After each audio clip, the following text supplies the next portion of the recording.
Barka da zuwa sashin Tubali Hausa TV. In yau ka fara zuwa ka danna subscribing sannan ka danna ƙararrawar sanarwa domin duk abin da muka ɗora ake sanar da kai cikin sauƙi. Jarumar shirin kwana 90 Safara'u, wacce kuka fi sani da Safara'u kwana 90, an dakatar da ita daga shirin na kwana 90.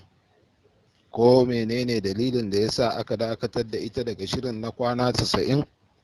Sai ku biyo mu cikin wannan tasha mai albarka Tubali Hausa TV domin ku gane wa idanku.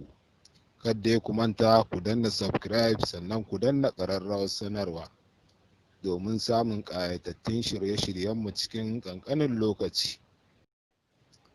Ita dai jarumar mai suna Safara'u, kwanakin baya da suka gabata wani bidiyon tsiraici na jarumar ya bayyana a shafukan sada zumunta na intanet, wanda jarumar take shafa jikinta cikin salo na sha'awa, wadda jarumar ta ɗauki bidiyon da kanta.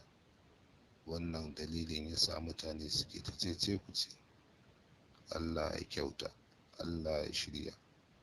Nan muka kawo muku ƙarshen shirye-shiryen namu na yau. Kada ku manta ku danna subscribe a tashar Tubali Hausa TV.